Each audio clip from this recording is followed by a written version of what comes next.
see here, and as you can see, we have a leak, and this is our inlet hose or inlet supply line to our water heater. This is a major problem. I was away from the home. I came home, heard this hissing.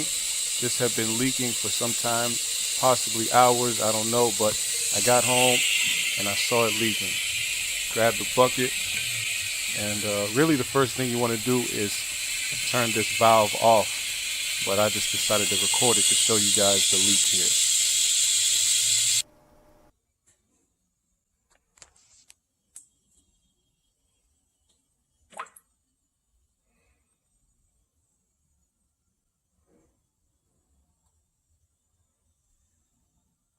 Okay, once you get the inlet supply turned off to the water heater, then you want to go outside and turn off the water supply to the house. Make sure the people in the home know that you're turning off the water supply to the house. Okay.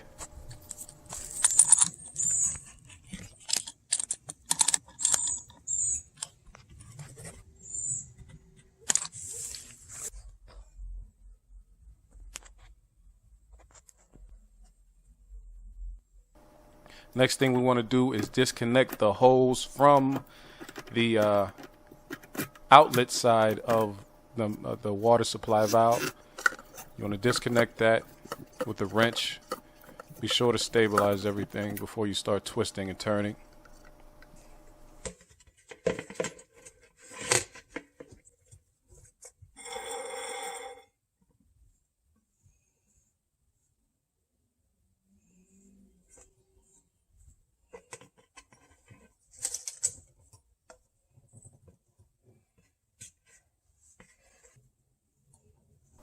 My inlet supply is a 3/4 inch. I guess that's a standard. So you want to make sure that you have a pipe cutter that will fit around a 3/4 inch copper supply line or copper pipe.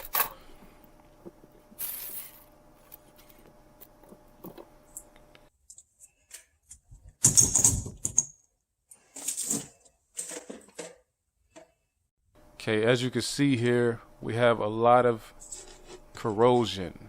I'm assuming this is just because it's a steel pipe and it's probably old.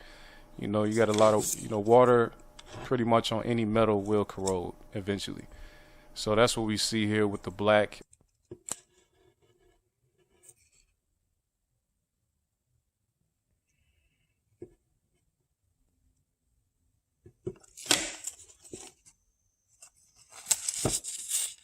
This part I have circled is the part where the leak was coming out.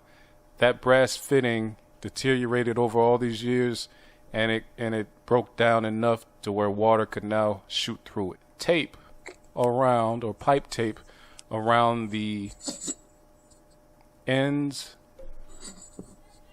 of your new brass fitting.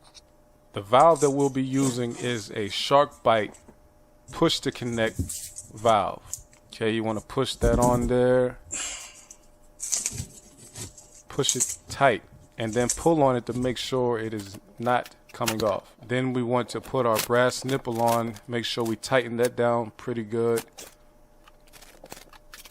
After you hand tighten it, then you want to get the vice grips and tighten it for the rest of the way.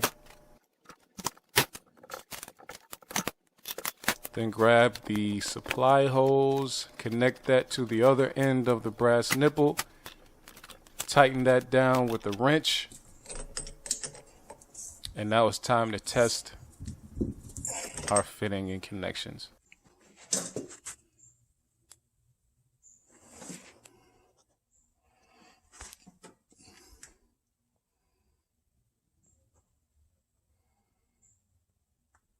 Now that we have everything turned back on, I turned on the main water supply to the house, and I have the valve set to on or turned to the on position. As you can see, we have no leaks, and there's that. So that is how you replace a valve coming in to your water heater. Thanks for watching. Be sure to subscribe and like and comment on the video.